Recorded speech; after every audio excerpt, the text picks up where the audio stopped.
darurat itu terombang-ambing di antara batuan vulkanik yang tajam dan pasir hitam yang masih menyimpan panas perut Merapi.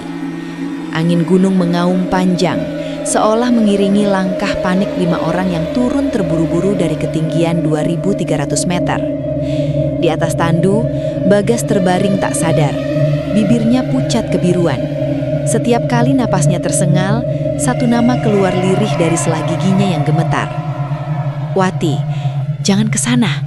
Wati." Perjalanan 3 jam menuju posko Krinjing terasa seperti selamanya. Tapi apa yang mereka bawa turun dari Pasar Bubrah bukan hanya seorang korban, melainkan cerita yang akan melekat seperti abu vulkanik. Tak terlihat, tapi tak pernah benar-benar hilang. Kamis sore itu, langit Merapi cerah. 5 sekawan, Bagas, Rizky, Doni, Siska, dan Wati mendaki lewat jalur slow.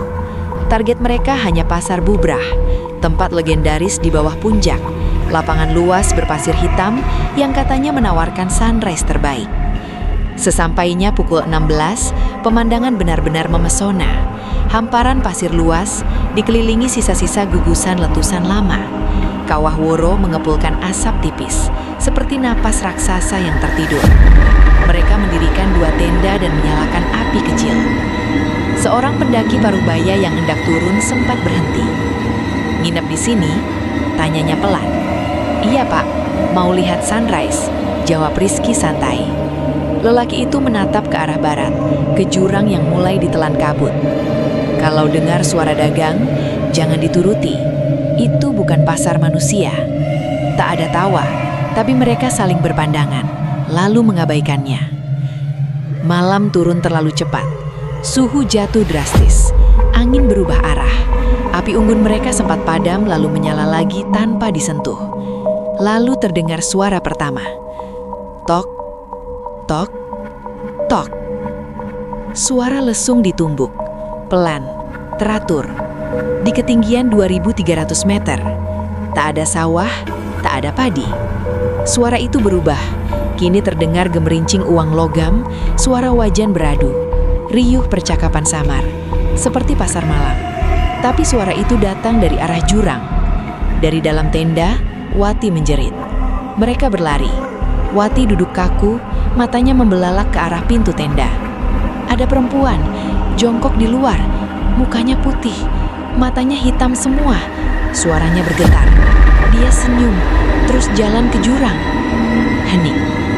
Angin berhenti total. Tak ada suara serangga, tak ada gerisik. Seolah seluruh gunung menahan napas. Pukul 3. Rizky mengguncang Bagas. "Gas, lihat." Dari celah tenda, mereka melihatnya. Di tengah Pasar Bubrah, puluhan bayangan berkumpul.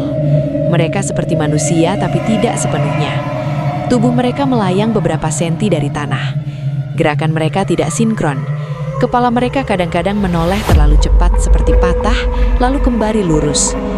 Di tengah kerumunan itu, berdiri seorang perempuan berkebaya putih. Wajahnya pucat seperti abu, matanya hitam legam tanpa bola mata. Mulutnya bergerak. "Mari, mari, dagang, mari." Tiba-tiba, resleting tenda putri terbuka sendiri. Wati keluar dengan mata terpejam. Ia berjalan lurus menuju kerumunan itu. "Wati!" teriak Bagas. Tak ada reaksi. Langkah Wati makin cepat. Pasir tak menghambatnya. Ia seperti ditarik. Jurang sudah hanya beberapa meter. Bagas berlari, meraih lengannya tepat saat kaki Wati menggantung di bibir jurang. Namun dari belakang Wati, muncul tangan lain. Putih, kurus, kukunya panjang dan kehitaman. Mencengkeram bahu Wati. Bekas jari itu langsung membiru. Angin meledak keras. Suara pasar berubah jadi jeritan, nangisan, lawang melengking. Bagas menjerit sambil meraup sasih dan melemparkannya ke arah sosok itu. Seketika semuanya buyar. Hening. Hanya angin. Dan Wati terkulai tak sadar. Pagi harinya, bahu Wati memar dengan 5 bekas jari hitam pekat. Sepanjang perjalanan turun, mereka melihat sesajen kecil di tiap tikungan. Bunga 7 rupa, dumpah setengah terbakar, nasi kucing. Persis seperti bayangan pasar yang mereka lihat. Di posko, Wati sadar lalu menangis histeris. "Ibu itu bilang aku anaknya," isaknya. "Katanya aku dikubur di sini waktu kecil, tapi diambil orang." Semua membeku. Wati memang anak adopsi. Orang tua angkatnya sudah meninggal. Tak ada catatan asal-usulnya. Seminggu kemudian, Bagas memeriksa foto di kameranya. Satu foto membuat darahnya seperti membeku. Foto diambil sebelum kejadian, saat mereka tertawa di depan tenda. Di belakang, di antara kabut, berdiri perempuan berkebaya putih.